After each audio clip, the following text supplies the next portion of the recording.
Hello, YouTube. I'm just waiting for Instagram to turn up. And then once they're here, I'm going to do 30 minutes and then I'm moving over to TikTok. So I'm doing half and half now because I've got it. Hello. I was just yabbering onto YouTube. I don't know what I'm doing here. Anyway, welcome. I didn't announce this until earlier. I'm going to be doing half and half from now on. I'm going to be doing Instagram and then TikTok, 30 minutes on each. Because I was having a hard time going between the two of them because I have about the same amount of people turning up in lives on both of them. And I thought, what do I do? What nights do I do what? And so I'm splitting all my daily lives now into Instagram and TikTok, 30 minutes each. Okay. So I'm just getting my notes ready here. I like to have notes, something I can look at, just points I like to hit. Okay, so while we're waiting, I'd love to know where you're from and how old your kids are. We'll just do this really quickly because I've only got 30 minutes on here. And then if you want to join me on TikTok, I'll be going over there for 30 minutes. So where are you from and how old are your kids? I like the way you worded that. Actually, I'm going to hang on to that just a sec.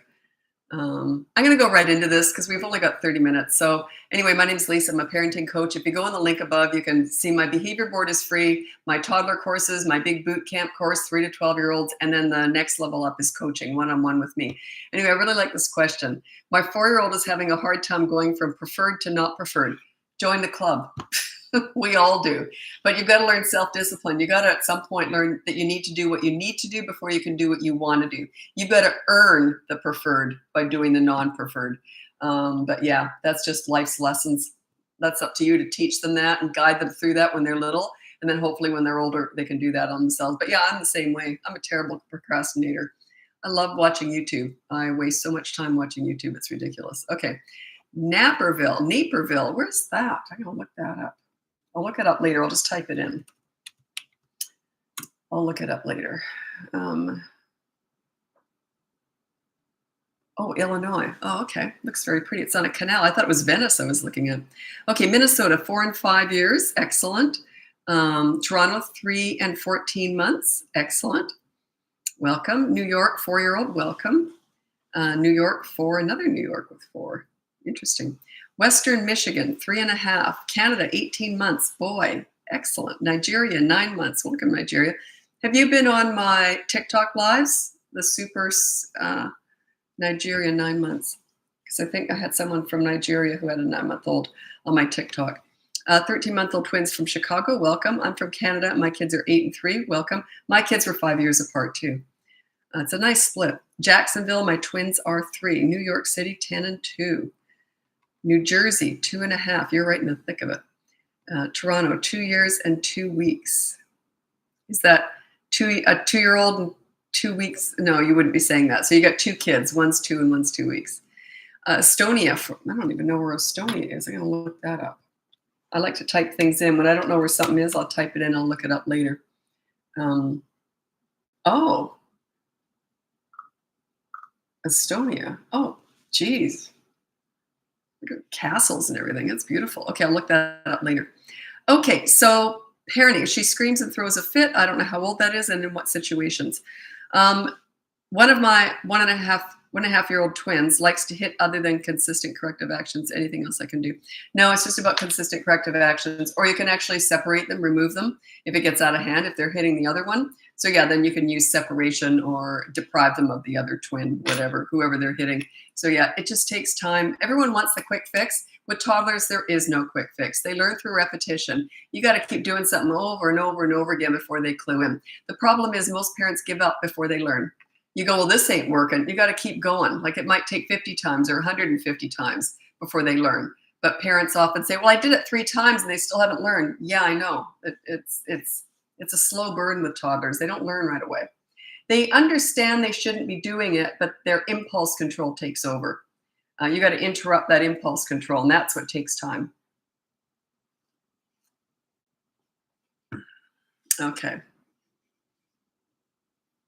What to do when a toddler is throwing himself backwards?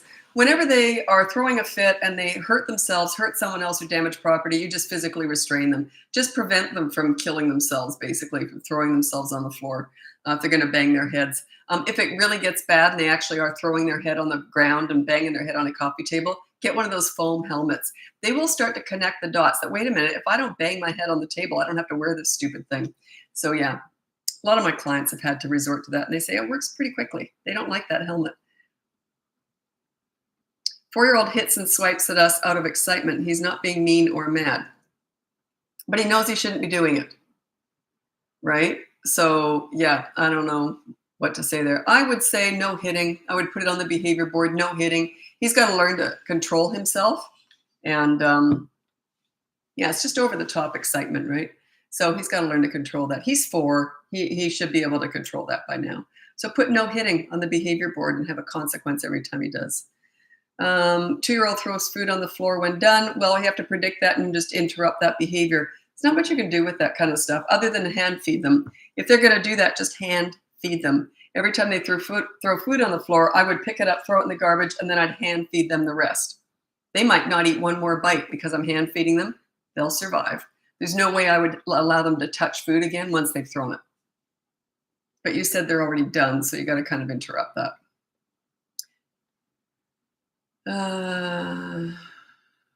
Okay.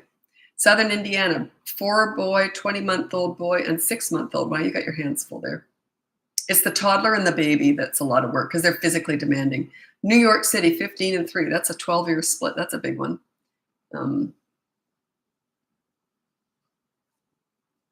I think there's like 16 years between my brother and I. I really kind of grew up an only child. So did he, because we never had to share anything. When you got 16 years between us, I grew up with 3 adults. So I always kind of felt like I was an only child more because of that, and so was he, really. Such a huge split. They say the 7 years. After 7 years, they don't relate as siblings. They don't view each other. They don't really grow up together. There's too much of a split. It's not a negative necessarily, but they don't necessarily, they kind of grow up as an only child if there's a 7-year split. I keep hearing that. It's 7 years and more. I just heard that lately. It keeps coming up. 3-year-old screams a lot. Well, I don't know what they're screaming about. Is it happy, sad, or just basic excitement or to get attention? I don't know. So, yeah, throwing their head back. I answered that just a couple of minutes ago.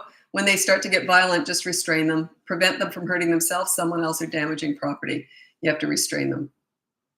In other words, prevent them from cracking their head open. Lighthouse Point, Florida, 23-month-old and 2-week-old. Wow, you're very busy right now.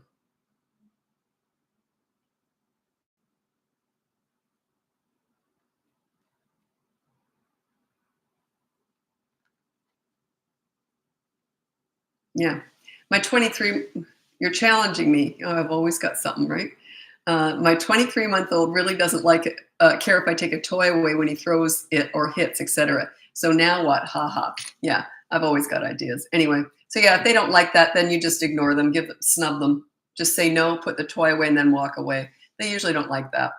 Yeah, but you got to be really calm when you do it. You got to be really calm when you do it. The calmer you are, the bigger the message.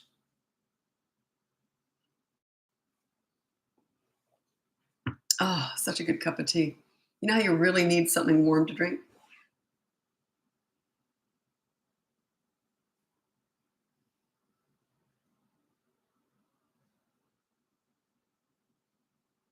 Yeah. Crib to bed transition as now sleeping with us. Okay, you check out my Bedtime Battles course. It's in the link above, and it goes through, because it's such a process, how to get them to bed and how to keep them there. It's 2 parts, that course. It's the toddler course, and it goes from 2 to 8 years old. How to get them to bed is part 1. How to keep them there is part 2. Not everyone has problems with both.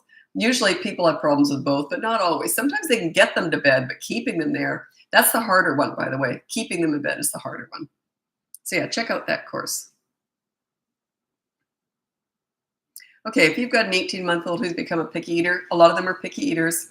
Not much you can do about that other than just make sure their only options are healthy food. They often become picky eaters when they realize there's ice cream waiting for them. See, I didn't have any junk food in the house. My kids knew if they didn't eat the healthy food, Their backup was healthy food. I literally had no junk food in the house. There was no potato chips, no bought cookies. I'd made everything from scratch, and I would throw tons of healthy stuff into all of our cakes and cookies and muffins. I made a lot of that stuff, but it didn't taste like anything you'd buy. Like, it was always super healthy. Yeah, and fruits were mashed in there, and wheat germ and seeds, and so yeah, all we had was healthy stuff. And if they throw food, my kids learned really young that if they throw food, I'd say, alrighty then. I'd pick it up, throw it in the garbage, and then they got hand fed. There's no way they would get to touch their food for the rest of that meal. They can learn that really young. Okay. My 4-year-old stomps off when she doesn't get her way and whines and cries. My attitude towards that is whatever. But if it's really driving you nuts, check out my boot camp course. It goes into great detail about how you become a leader, and you do that over 5 weeks. That stuff just would never happen. When you're a leader, they just don't have attitude. Why would they? It just doesn't make any sense. When you're a really good leader for your children, they don't have a bad attitude. They don't disrespect you. They don't say stuff like, I hate you, not fair. They just don't talk like that. So it's all about you, your leadership skills. You lead, they will follow. Your children's behavior up until about the age of 12, 13 is 100% a direct result of your parenting. So if they're acting out, like when I've worked with hundreds of kids, whenever I was working with a kid who was acting out, I always thought, what am I missing here? I never blamed them. I always thought, what am I doing wrong? What am I missing here? I always was focused on my leadership, always, because you can only change yourself anyway, right? You can't change other people. You can only change yourself. So yeah, work on your leadership and that attitude. She's just playing you. That attitude will go away.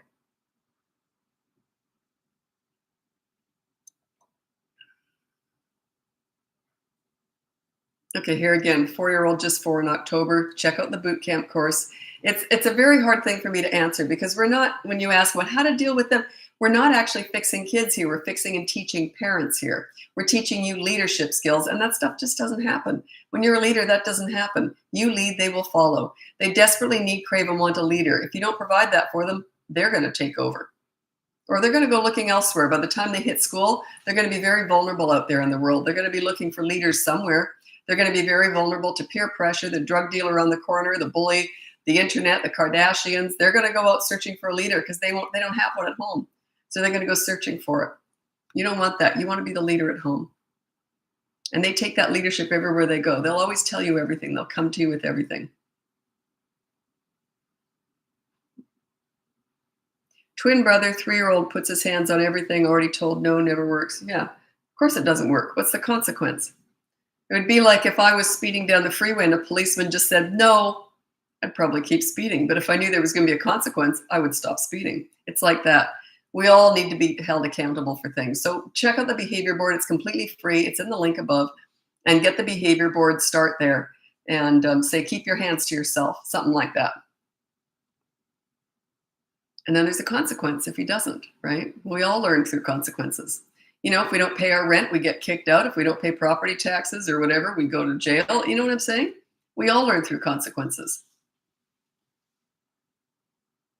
Happy aggression. Child wants to, wouldn't call it happy aggression. Child wants to hug so tight or lay on friends. He's almost 4. Yeah, I wouldn't call it happy aggression. Where'd you get that one from? That's actually a form of control. It's not happy aggression. It's control. So yeah, I would say no hurting other people or no being rough with other people. He's 4 years old. He can learn this. Put it on the behavior board. No being rough with other people, and then explain what that is. And every time he does, there's a consequence. So yeah, that's a control thing. That has nothing to do with happiness, and not necessarily aggression. It is a little bit, yeah, but it's more about control. It's like when someone stands in the doorway and doesn't let you by. Oh, you wanted to get by? It's control. It's manipulative. It's control. 18-month-old, well, I don't know what you want me to tell you here. 18-month-old wants to eat with the TV on only. So who's in control here? The 18-month-old? They'll survive if they decide to have a fit because the TV is on. They'll survive with skipping one meal. They can have a healthy snack an hour later. That's okay. But yeah, that's up to you. They won't eat until the TV's on. So what are you going to do? You're going to end up with a 12-year-old who won't go to school unless you give him some alcohol or something. Like, when does it end? Yeah, if he's in control at 18 months old, you don't want that.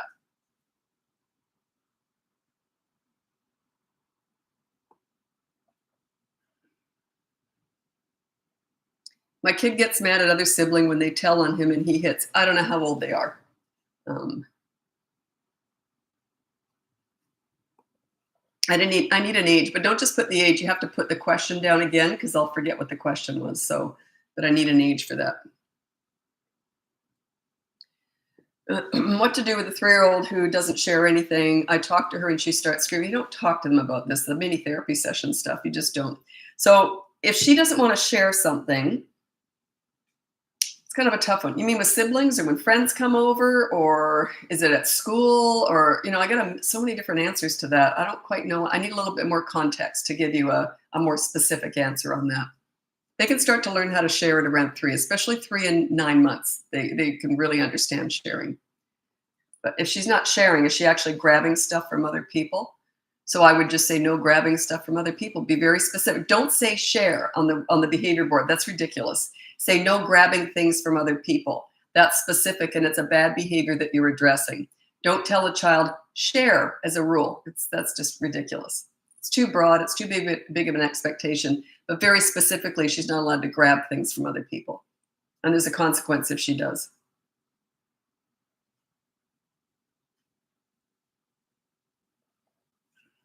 Ways to handle a 4-year-old boy who constantly asks me to look at him or watch him. I have just been telling him I can't look, but I feel a little bit sad about it. Like he gets a little bit sad about it. I don't know. Are you meeting his needs? I always say parenting is about meeting their needs and managing their wants. Is he getting enough attention already? If he is, then I'd just say, no, I'm busy. And I'd kind of ignore him. I say, I'm busy. Look at the clock. Maybe at 4 o'clock, I'll come in there. Give him a time when you're actually going to spend with him. So say, okay, in half an hour, put the timer on or something. But are you meeting his needs? Does he feel neglected? I don't know. You meet their needs and manage their wants. Is it a want or is it a need? If it's a need, it means he is deprived. So you've got to make that call. If you want my help, you can hire me to help you figure that out. The discipline is all about wants, not needs. You always meet their needs.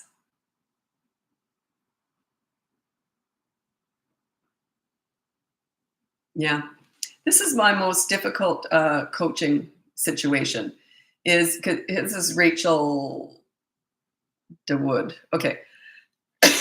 Now, she says 22-month-old and 2-month-old, solo parenting and can't always correct negative actions like throwing tantrums. Like throwing something, sorry, because you don't correct a tantrum. Will corrective action still be effective if it doesn't happen every time? Unfortunately, no.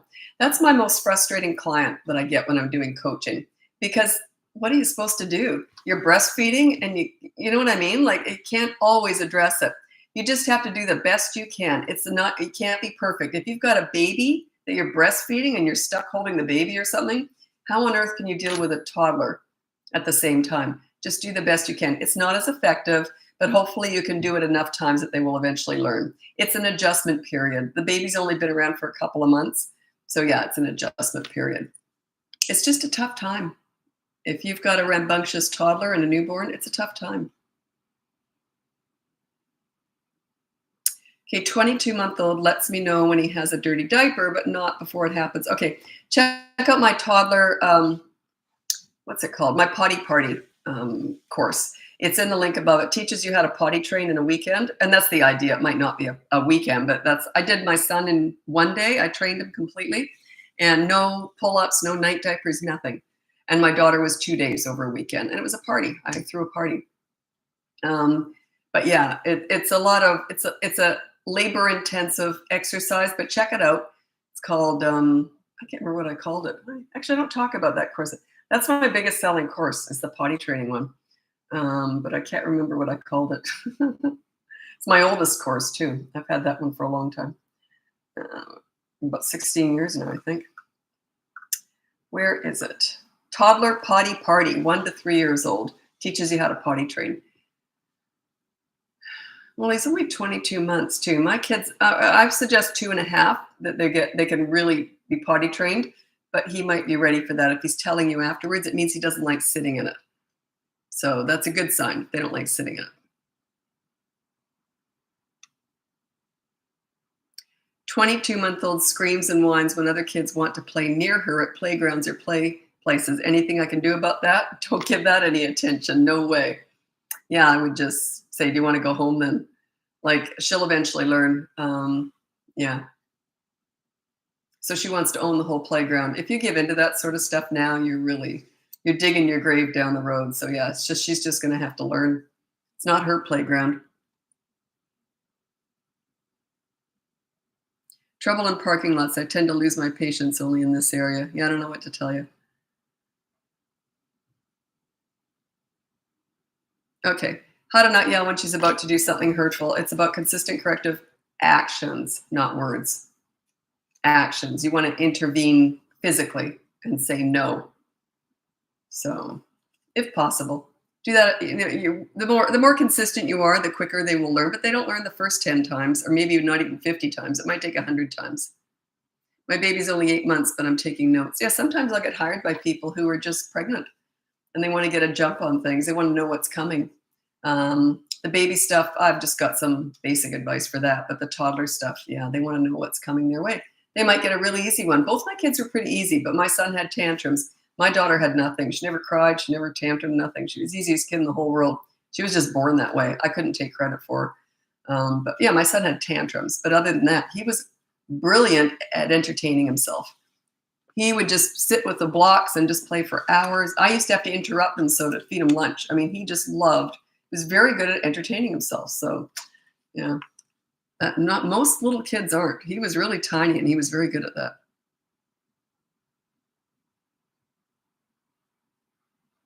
How to make an 18-month-old be more gentle with other kids. You can't teach them how to be gentle. You can just intervene when they get physical. So you say no, and then they'll eventually learn to stop. You can't teach them how to be gentle. You can teach them how to not hit, but you've got to intervene physically every single time. And they'll eventually learn. 18 months is still really little.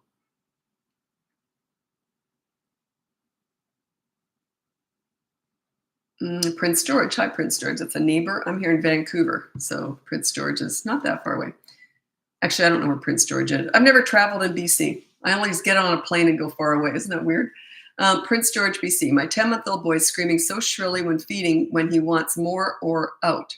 Been teaching sign language, but in beginning stages of learning. 3.5-year-old doing same during tantrums. Yeah, it's just kind of a stage they're going to go through. The more you react to it, and the more upset you get, the more likely they are to do it. Ignoring or walking away is the best thing you can do. But the little one, the 10-month-old, yeah, they're just not going to learn. Yeah. You just got to wait out some of this stuff, unfortunately. But the 3.5-year-old, he's doing same during tantrums. They should be outgrowing tantrums at about that age. Check out my tantrum course. It's in the link above. And they should be by 3.5, they can stop having tantrums. That's when they should be kind of coming to an end, the tantrums.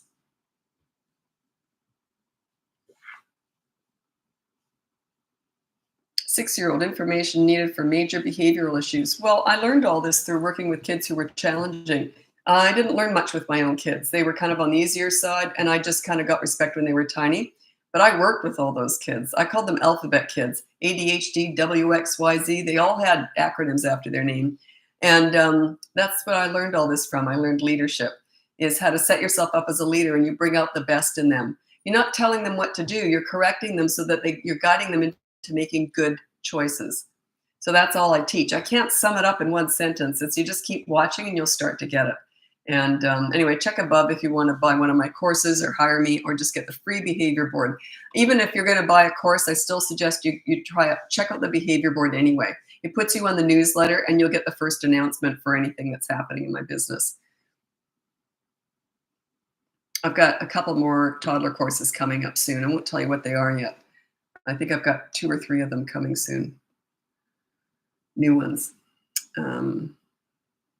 Yeah. Do you have any tips on how to remove a bottle from a 12-month-old? Yeah. You don't just take something away, you replace it. So find something cute to replace it with.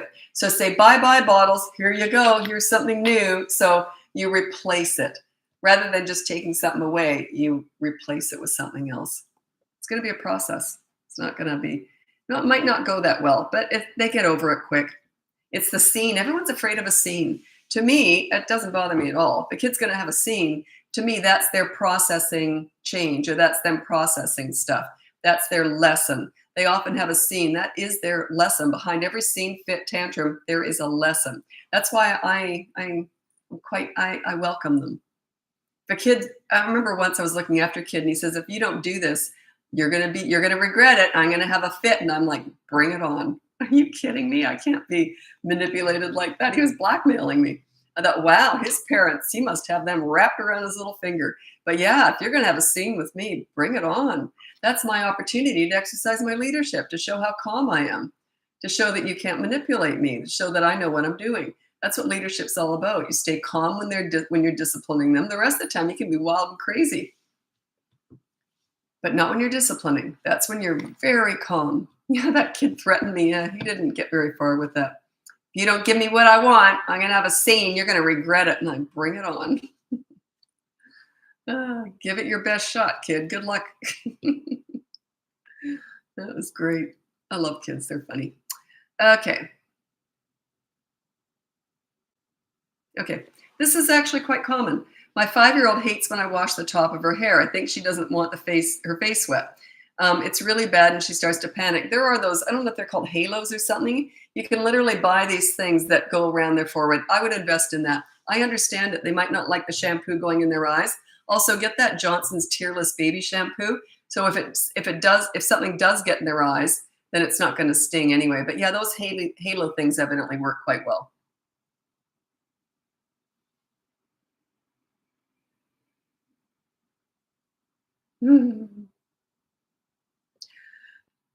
Excuse me. I'm going to be moving over to, where am I now? I'm on Instagram. I'm going to be moving over to TikTok in about 5 minutes because I'm splitting up all my lives from now on. I've got, my biggest following is actually on TikTok, but I get almost as many people in my lives here on Instagram. So I thought I'm going to have to start splitting them up. I can't do 2 hours a day, so I'm doing 30 minutes a day. And the only two scheduled ones are on Tuesday and Thursday nights. They're in the bio. So in a couple of minutes, I'm going to be switching over to TikTok if you want to join me there. It's Bratbusters Parenting. And I'm on YouTube all the way through. So actually, I've got some questions on there. Hi, tween mom, 11 years old. Tweens, they're cute. I like tweens. 7-year-old twins, 2-year-old twins. Is copying behavior board thing to do or do you ignore? Is copying a behavior board thing or do you ignore it? Copying. Oh, that's the attitude. Yeah, you never put attitude, ever. That you never put anything personality based on the behavior board, ever. You put actions. Copying is in the attitude department. Good question. Sorry, I know I don't have much of a following on YouTube, so I keep forgetting to look at it. Yeah, sorry about that. But that's where I save all of my lives. I don't save them on Instagram or TikTok. So all my lives are saved on YouTube. That's why I'm on there, just to keep my lives. How do you make a 2.5-year-old listen? You don't. They're not going to listen to you. You're all about actions. So check out my my toddler courses. And if you're dealing with anything in particular, it'll kind of teach you how to deal with toddlers. They're about consistent corrective actions. So you don't teach a 2.5-year-old to listen. What you're saying to me is, how do you get a toddler to respect me? It's consistent corrective actions, tone of voice, you never yell, tone of voice, you play with them, you're very interactive with them. Before I go over to TikTok, I'm going to read my top 5 tips for parenting toddlers. This is part of getting respect, and they will listen to you more likely when you get good at all this stuff. This is my top 5 tips for parenting toddlers. Child-proof your home so you never have to say no. Set up a toy rotation system so they're never bored. I've got lots of videos on that, by the way. And when you want to play with them and connect with them, you enter their world. You don't go to the nail salon with a 3-year-old to connect with them. You go to the park and roll down the hill with them. They'll start to look at you differently because you're entering their world. They're starting to understand you more, and just they're looking at you differently. They're going to be more likely to listen to you. The more you enter their world, the more likely they are to listen to you. And then you stop with the mini therapy sessions when you're disciplining. You know, all these discussions about feelings and validating, and it's garbage. It was invented for the mom, to feed the mom's needs. It has nothing to do with the toddler at all. And number 5 is stop trying to figure them out. Toddlers are not figure-outable. They're brand new, fresh human beings. They're just forming. They seem crazy, but they just haven't developed sanity yet. Imagine if you've only been in the world for 2 years, and the first year you were a potato laying on a mattress. I mean, they just haven't got any context of life yet. They're like one marble and some tumbleweed floating around in there. They're cute as a button, but they're all feet, no brains, and just go with it. So those are my top 5 tips for parenting toddlers. I'm going to be moving over now to TikTok and doing another 30-minute live on TikTok. I'm splitting them up in half from now on. So if you want to join me over there, it's TikTok Bratbusters Parenting, and I'll be on there in just a minute. But YouTube is all the way through for the whole hour. Okay, thanks so much for joining me. Good night.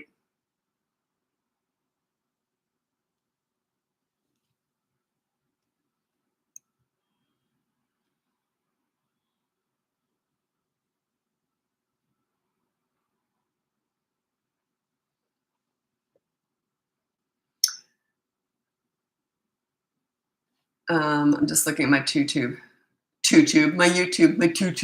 I'm saying TikTok, YouTube. Uh, you're fine. I know you have a lot of parents to answer. Yeah, I'm doing my best here. Doing my best. That's why I talk so fast when I'm doing these lives, because I just can't get to all the questions. The biggest live I ever had was someone big must have shared my live. Someone who's got a huge following must have shared my live. And I usually get 2,000 or 3,000 people in a live. But this one night, and I was brand new at doing lives, and 26,000 people were on my live. It only happened once. It was over a year ago, probably about a year and a half ago.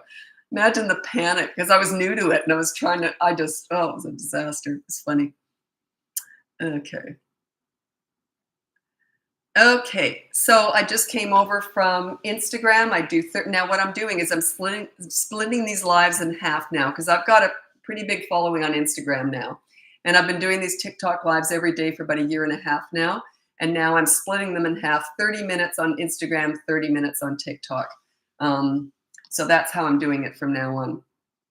Okay, so we're just going to go right into it because I'm just doing 30 minutes. I'm Lisa. I'm a parenting coach. If you go on the link above, you can download my free behavior board, buy one of my toddler courses, buy my big boot camp course, or hire me for coaching if you want one-on-one help. It's all done on Zoom, so it doesn't matter where you live. So parenting questions, let's get going with that. I'll do the best I can. I've got YouTube going at the same time. I keep forgetting to look at YouTube because I don't really have a big following on there, so it's hard for me to. Oh, that's cute. Teresa said, I have an 8-year-old girl and a 5-month-old baby. I'm so excited to follow your example. Excellent, excellent. Just keep watching. I do know what I'm doing, but I'm sure lots of other people do too. If you like my style and it resonates with you, then follow it. If you don't, then don't. You know, I always say I only serve who I serve. I'm only serving who wants to take in what I'm saying. If it resonates with you, then that's great. If not, then move on, because it probably never will. You know what I mean? Like, you've got to do what feels right to you. There's not one way. There's not one perfect way of doing anything in this world. You got to find what works for you. How do you discipline a 2-year-old who does not listen at all? Well, you mean all 2-year-olds? Yeah, they're not listening. Isn't their thing. But they do learn how to stop doing naughty things when you get good at the consistent corrective actions. So it's not so much that they listen to you. They just learn to stop doing naughty things. Okay, I'm going to read out my top 5 tips for parenting toddlers. Number 1 is child-proof your home so you never have to say no. Number 2 is set up a toy rotation system so they're never bored. Number 3 is you bond with them by going to the park and rolling down the hill with them. So you don't bond with them at the nail salon. In other words, if you want to connect and bond with your toddler, you enter their world. Don't expect them to enter your world. Don't expect a toddler to find their inner adult. I was going to go on about that. I will in a second. Toddlers are all about actions. This is the 4th point. They're not about the mini therapy sessions when you're disciplining them. They're all about consistent corrective actions. Again, you're entering their world when you're disciplining. They're not about words. They're about actions. Okay. And number 5 is don't try and figure them out. They're crazy. They're just forming. They're brand new, fresh human beings. They have no context of the world. They don't understand that they bang their head on the corner of a coffee table, they might have to go to emergency and get stitches. How can a 2-year-old understand that? So they just have no context. Your expectations of them are out of whack. If you expect a 2-year-old to listen to you, good luck with that. They don't, but they will eventually learn to stop doing what they shouldn't be doing by you doing consistent corrective actions. Okay. And the closer you get to them, the more you bond with them in their world, they will start to look at you differently and they will start to listen more, but it takes time. They're forming. They're brand new, fresh human beings. Excuse me.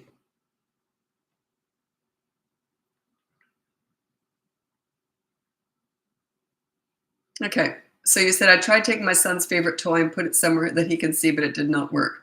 Plays with her toys no matter what I say or do. Yeah, you just got to keep at it. You got to find something that does work. Take something the way that he really likes.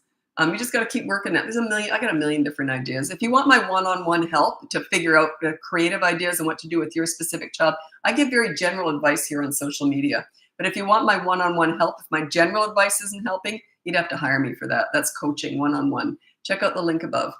But yeah, my one-on-one stuff's different, right? But I can't do that with everybody because it's when I get to know you and we come up with different things. Amazing toddler advice. It just is. They're just brand new, fresh human beings. Yeah. It's not that, whenever I'm hired by someone who has a toddler and older kids, they always hire me for the older kids. They never talk about the toddlers. Sometimes I'll say, just to remind, just so I can tell you this, I'll say, and how's it going with your toddler? They say, toddlers, they're just crazy. Once you've lived through toddlers, you get it. They're just forming. They're just forming. Your expectations of them are often out of whack.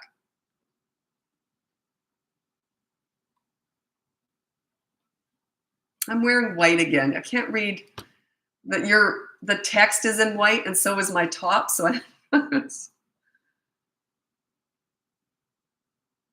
okay, 2.5-year-old cries when someone else is playing with her toys. So let her cry, let her learn. That's okay. As long as she has something in front of her that she could play with, that's okay. It's okay that she doesn't like that. They have to learn that they don't have to like everything to behave.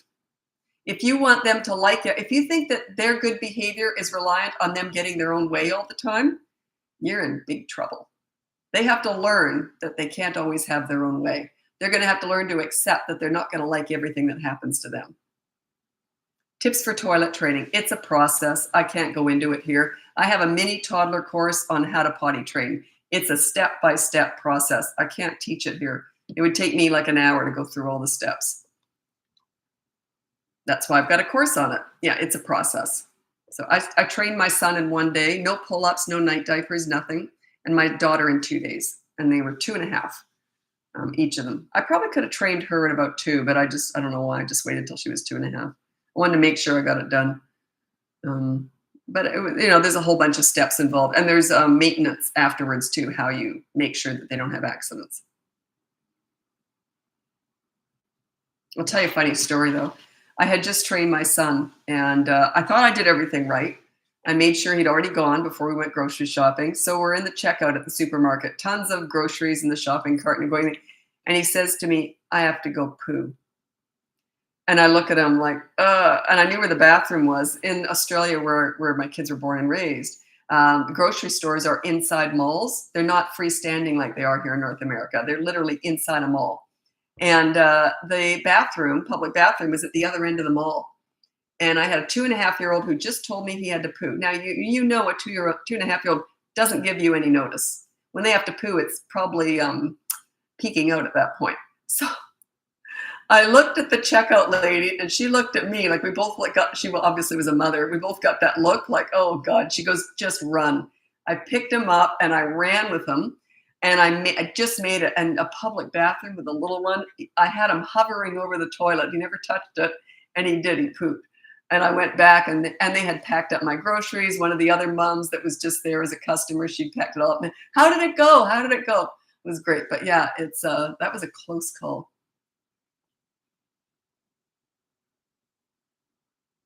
Is there a link? Oh, it's all above. If you go in the link above, there is only one link in my bio. Everything's there. My coaching, my courses, and my free behavior board.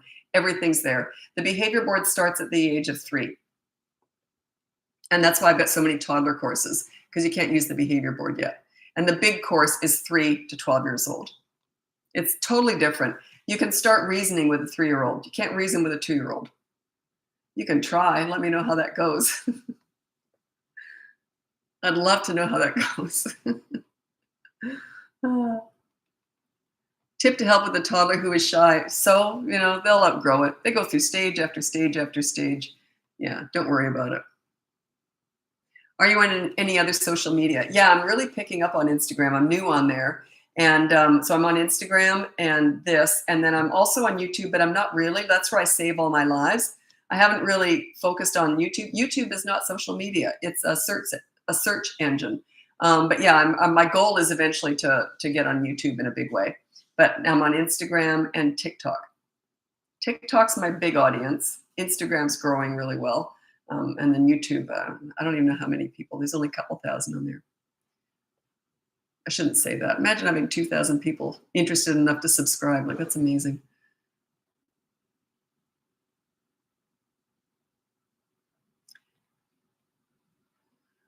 My daughter gets embarrassed easily, then shuts down. I don't know how old. Is that the 2-year-old? Yeah, nothing wrong with that. They go through stage after stage after stage. You know, whenever people say if they brought their toddler along somewhere or something, and they say, "Oh, sorry, she's just making strange," I'm like, "Yippee!" That's when they're really easy. It's when they get comfortable, they get loud and rambunctious, and it's like I love it when they make strange. Advice for a sick toddler: you don't worry about anything when they're sick. Just manage. You know, I always say you meet their needs and manage their wants. The wants are all the discipline. I don't care about anything. When they're sick, even if they have a tantrum, I'm cuddling them. I'm doing everything wrong when they're sick. You know, there's no such thing as disciplining a sick child. Just give them whatever they want when they're sick. They can sleep in my bed with me. They can stay up all night. They can sleep all day. They can eat, but not whatever they want. I'm really into health food, but you know what I'm saying? When they're sick, yeah, that's all I cared about, was just nurturing them. Daughter doesn't want to sleep in her own bed. I have a course called Bedtime Battles. It's just I've just got it out 3 weeks ago. And it teaches you it's 2 parts: how to get them in bed and then how to keep them there. So you might have both problems or just one, or none, then you wouldn't buy the course, would you? So yeah, check that out. It's because it's a process. It's step by step what you do.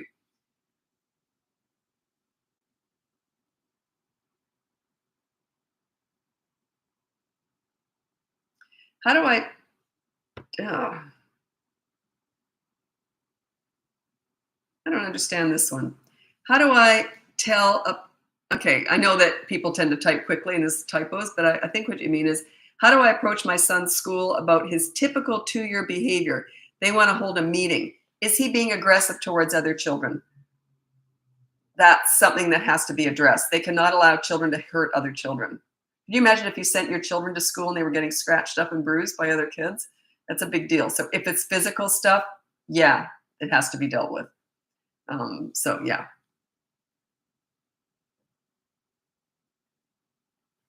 So what you say is typical might be, but it still has to be managed. And is it typical? Not all kids hit. I don't know if he hits or not. I'm just saying they don't all hit. There's 4 different things that you're either born to do or you're not. They're either going to do it or they're never going to do it. There's 4 of them. I'm going to read them out. One is aggressiveness. They're either going to do it or they're not. Some kids will never hit another kid. I never did. My kids never did. They just didn't have that. You know, it's in you. It's just something you're born with. Another one is climbers. They're either going to climb or they're not. Another one is runners. They're either going to run. You know, they don't look behind to see where you are. They just take off and run into traffic. They don't care. They're runners. They're either born to do all those 3 things or not. The 4th one is tantrums. My son had tantrums. That's the only one I contended with, was with my son. He had tantrums. So and then you can train them out of this stuff. They'll eventually learn. But if they're toddlers, those are 4 things. They're either going to do, it's not your fault that they start doing them, but it's up to you to stop them from doing it. So they're either going to do these things or they're not. They're born to do it.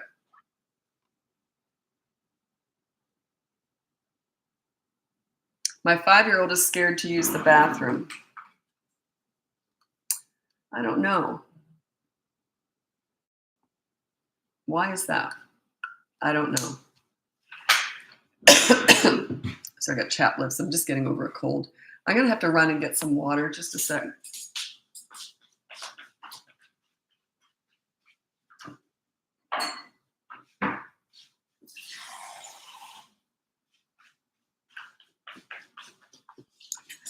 Whew. Commercial break over. I just had to get some water.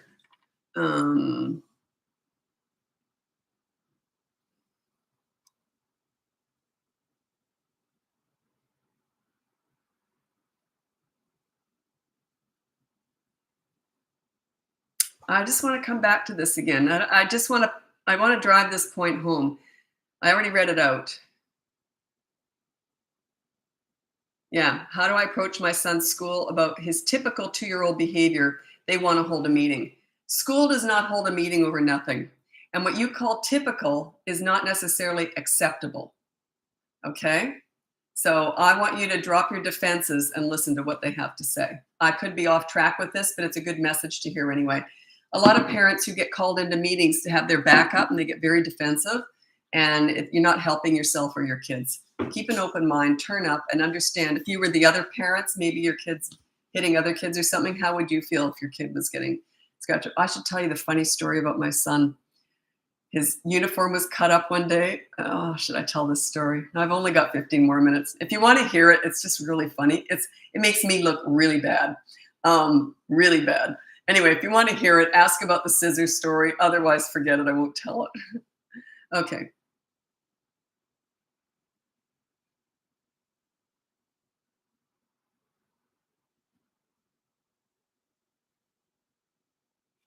Okay.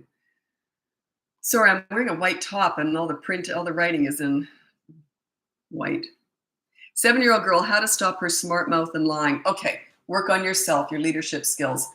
You can get my course, the boot camp course, if you want. It teaches you how to set yourself up as a leader. Otherwise, go to my behavior board, and you can never address attitude, but you can put down lying, no lying. And then you put in brackets, I will decide when you've lied. So they can't argue it. And then if she's 7 years old, she goes, but I wasn't, sometimes they'll say, but I wasn't lying this time, and say, yeah, but I'm probably, you probably were other times and I missed it. So I'm going to go with it. I'm calling it a lie, and then address it.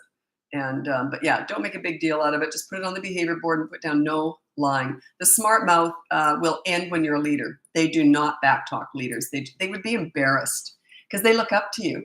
They want to please a leader. It's a natural instinct. If you have a mentor that you really look up to, if you ever had a coach or a boss that you looked up to, would you ever talk back to that person? No. It would be embarrassing, wouldn't it? Like my kids never said they hated me or anything like that ever. They would have been embarrassed because I was a leader. I was good to them. They looked up to me. So why would they smart mouth someone they look up to? They just don't. So work on your leadership skills, but address the lying. Put that on the behavior board. That is free. Check it out. It's in the link above. Or check out the boot camp course. If you want to work on your leadership skills, keep watching, or just get the behavior board or get the boot camp course. That's 5 weeks to set you up as a leader. And that's maintenance after that. It doesn't just all happen in 5 weeks. You'll get results, but you got to keep at it until you're there. You'll know when you're there. I'll get clients and I'm working with them, and sometimes they'll just turn up after a few sessions and they'll just be this smug look on their face. And I think, you got it, haven't you? Go, yeah, I know what I'm doing now. They just sort of, something in them shifts. It's wonderful. Okay. I just got emotional talking about that. That's what my job's all about, is to see that smug look on my clients' faces. They go, I got it. I got it. I love that. It's exciting. Okay, 15-year-old daughter kicks me out of her room. She also raises her voice. Were you invited into her room? That's her space. I would never go into a teenager's room unless I was welcome. So yeah, I'm questioning that. Teenagers are my favorite age. I'm going to read my top 3 tips for parenting teenagers. When you're a leader, teenagers are actually the most fun age. If you're not, they're ugly. Okay, my top 3 tips for parenting a teenager. And by the way, you're not so much a leader anymore. You're passing the torch over to them, but you're still the backup leader. You're still very much the leader. When they're little, 12 and under, they want to please you when you're the leader. When they're teenagers, they just don't want to disappoint you. Okay, you're aiming a little bit lower for that. But they're going to come to you with all their problems. They're going to tell you everything if you've been a really good leader. Top 3 tips for parenting teenagers. Number 1 is you listen to understand and show empathy. You don't listen. Oh, shoot, just a sec. Sorry, I'm getting messages here. You don't listen to understand. You don't listen to gather information to lecture with. If they want your advice, they will ask for it. They already know it anyway. So just listen to understand, show empathy, say, yeah, that would be frustrating, and then shut up. Do you know how hard that was for me to do? I'm a talker. But anyway, I know how to get respect from a teenager, so I know. You do not lecture a teenager. They will shut you out. When you get really good at listening this way, I call it silent listening. When you get really good at listening, they'll tell you everything because you're a safe place to land. Number 2 is you negotiate pretty much everything. I want your dirty clothes in the hamper from now on. What do you want from me? You negotiate everything with a teenager. Within reason, okay? Don't sweat the small stuff. Save your energy for the big stuff. You're going to need it, okay? Let the little stuff go. They're allowed to make mistakes. If your teenager does something stupid and it's not a huge deal, just say, yeah, that was stupid. Wait till you hear what I did when I was your age. Like, we all make mistakes. That's part of growing up. We're not aiming for perfection here. We're aiming for pretty darn nice. That's about it. So those are my top 3 tips for parenting teenagers.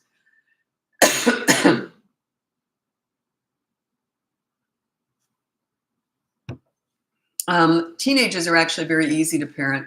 The problem is that people don't adjust their parenting style for teenagers. They keep parenting the same way they were. You don't parent teenagers the same way you parent a 9-year-old.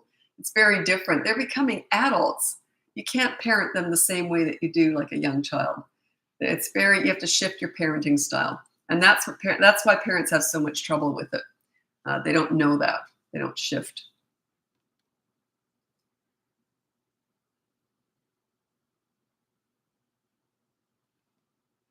How to get my daughter to sit still in a restaurant. Does she sit still at home? It's the same thing. Consistency. If they sit still at home while they're eating, they're going to sit still in a restaurant. Like my kids, I could take them anywhere because they knew when you sit down, you sit and you eat a meal. And that's it. You don't get up. There's no TV. There's no toys. You sit and eat a meal. So they were focused on meals at home. That was our time to chat. That was wonderful. We had fun. I loved dinner time. We all sat around, chatted all the time. I loved it. So they're going to do the same thing when you go out. Don't expect different behavior when you go out. Don't expect a different child. And don't be a different parent. Consistency.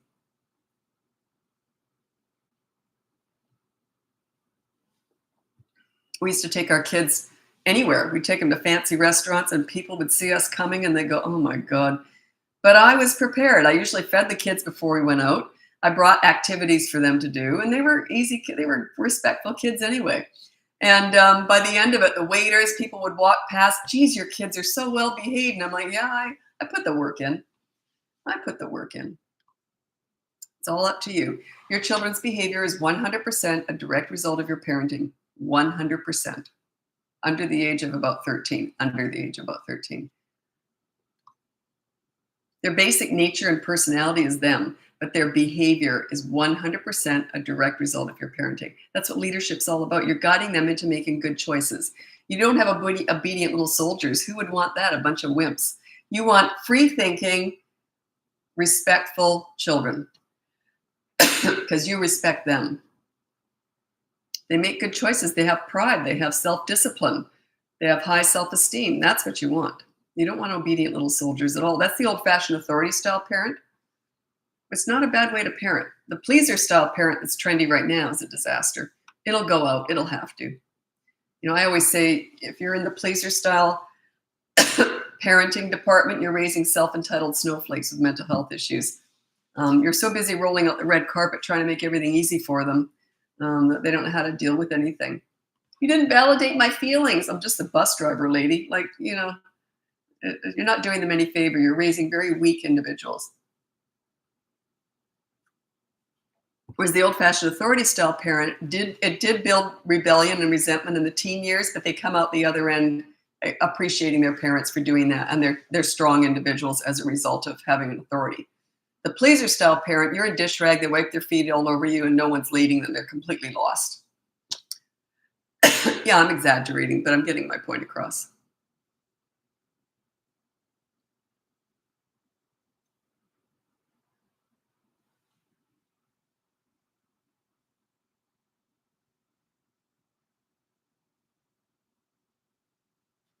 Well, 3.5-year-old started being sneaky, will steal something he thinks he shouldn't have. Like he's behind the couch eating a block of cheese. I don't know what's going on there. Something that has come up quite a bit, and in the last few years more than before, is food hoarding or sneaking food.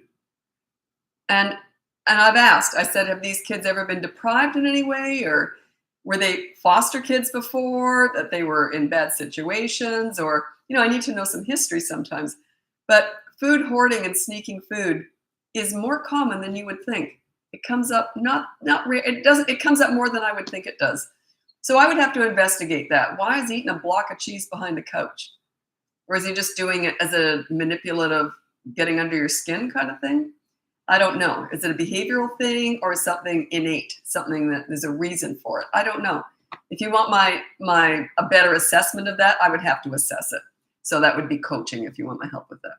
But yeah, it's a lot more common than I would think.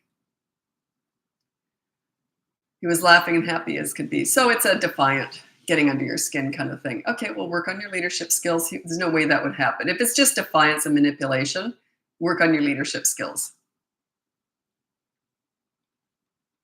Is it normal for a 2.5-year-old to be so upset that he's shaking and wide-eyed during a tantrum? Yep. Yep. The best thing you can do is model calm behavior, model what you want from them. That's why you ignore tantrums. But you're right there. You don't abandon them. You don't look at your phone while they're having a tantrum. You look like you're waiting for a bus. In other words, you're waiting for that tantrum to stop. You're modeling calm behavior. Tends to calm them down more.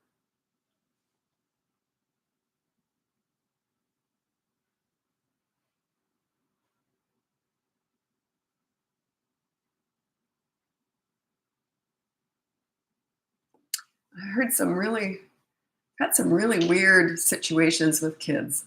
Like food hoarding, I think is kind of odd. The parents will go in and they'll find all this food in the back of their closet or something, and they've never been deprived of food. They don't have an eating disorder that we know of. But yeah, it's interesting. I would never think to do that. Like that's not something that I can't quite understand the reason behind that.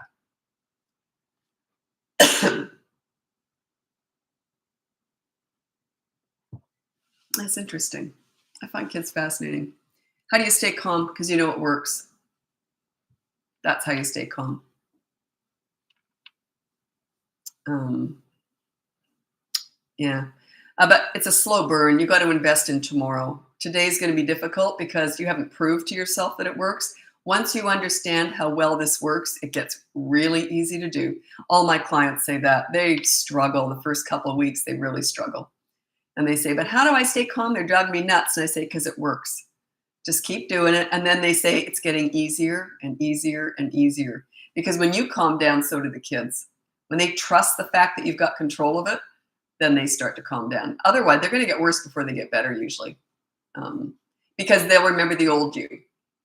So if you have history of giving in and giving them what they want and getting crazy yourself, they're going to push harder. It usually does get worse before it gets better.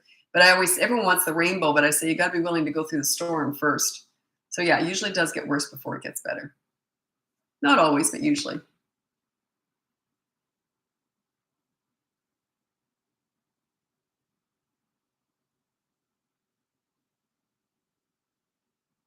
Yeah, my daughter said, this is the food hoarding or sneaking food. My daughter did this once, but I just addressed it and told her she could always eat if she's hungry. It doesn't always work. Yeah, sometimes it's something that it's like a compulsion that they do it. And I can't quite, it's like understanding a tic or Tourette syndrome or anorexia. It's just, it's in that department sometimes. And I have to assess if it is or not. And I'll say, yeah, it's in that department where it's just innate. There's something in them. They just have to do it. It's a compulsion. It's like an OCD kind of thing, almost. So I don't know if it is OCD or not, but I have to assess that and figure out, yeah, that's just something that's in them. So we have to work at it quite differently then. Any tips on how I can build my leadership skills? Just keep watching me. It's all about meeting their needs and managing their wants. And when you're disciplining, it's calm as anything. It's like a business transaction. Zero emotions when you're disciplining. And you address bad behavior and then focus on the good kid. You want to bring out the best in them. You want them to like themselves when they're around you. If your kids like themselves and they have high self-esteem because of you, golden. They're going to try and please you. They're going to want to play because you bring out the best in them. You make them feel good about themselves. They want to please the person that does that for them. It's just the way it is. It's really easy once you get it, but it's hard to get. It's worth it though. You know, getting respect is hard work, but once you've got it, maintaining it is easy. I always say, like, I love cleaning, and I always say I never clean dirty, I maintain clean. It's kind of like that. I don't get respect, I just maintain it. So with kids, like I know how to get it, and then once I've got it, maintenance is a piece of cake.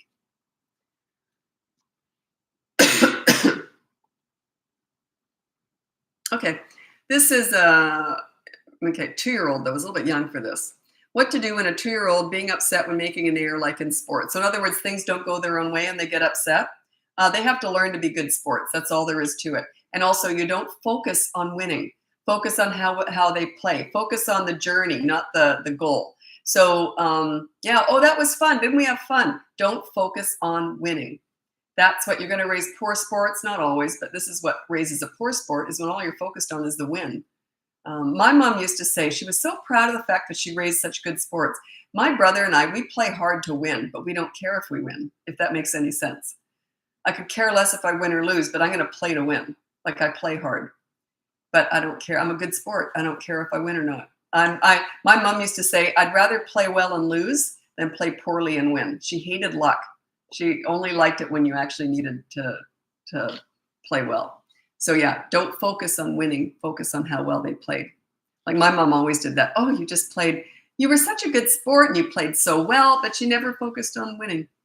But we did have a winner and a loser. We did, but she didn't. That was never her focus. And that's why both my kids are really good sports. I learned that from my mother. My mother was my mentor. I looked up to her so much. She died 7 years ago. She was 93 years old, and she died in my arms. And I mean, just get any better than that? I mean, she died. I mean, not the death part, but the fact that she died in my arms.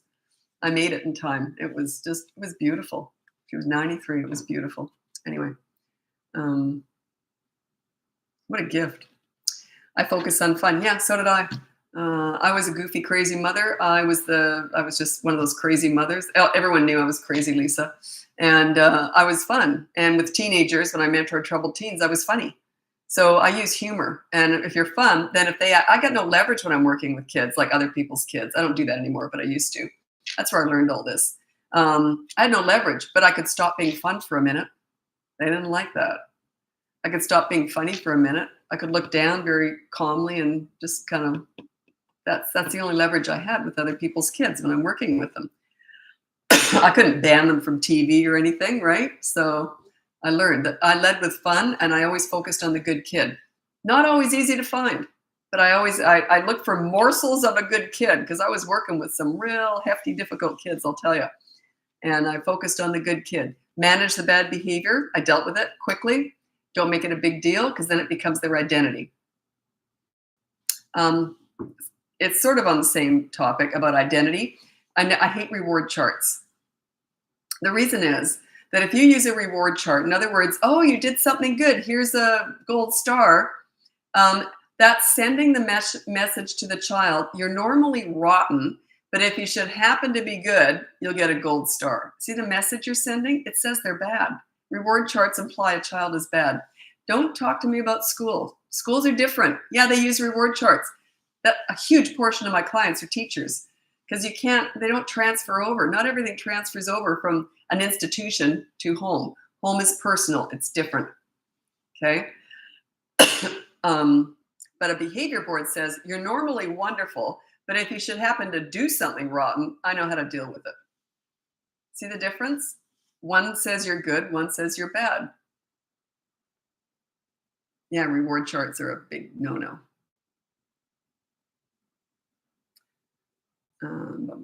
Oops. Okay. I'm going to get going. I've been on here for 30 minutes now. I've split my lives in two now. I'm doing 30 minutes on Instagram and 30 minutes on TikTok, because I've got about the same amount of people on both, like, watching these lives now. So I split them in two, and it's all in the bio. I've explained it. So I've got two regularly scheduled ones, Tuesday and Thursday nights. It's in the bio there. I explained it. And those are my regularly scheduled ones. And I do turn up every day, but I don't know what time. It's just whenever I've got time, whenever I feel like it. And I'm splitting them up half and half. And the YouTube is with me all the way through. That's where I save all of these lives. But I don't have a big audience on YouTube yet, so I'm just kind of focused on TikTok and Instagram. I don't have the bandwidth to actually read the YouTube comments at the same time. My brain starts to fry.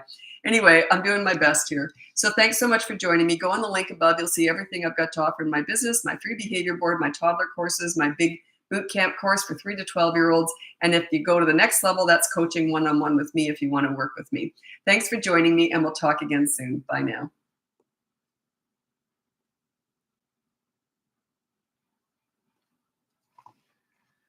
Okay. Bye, YouTube.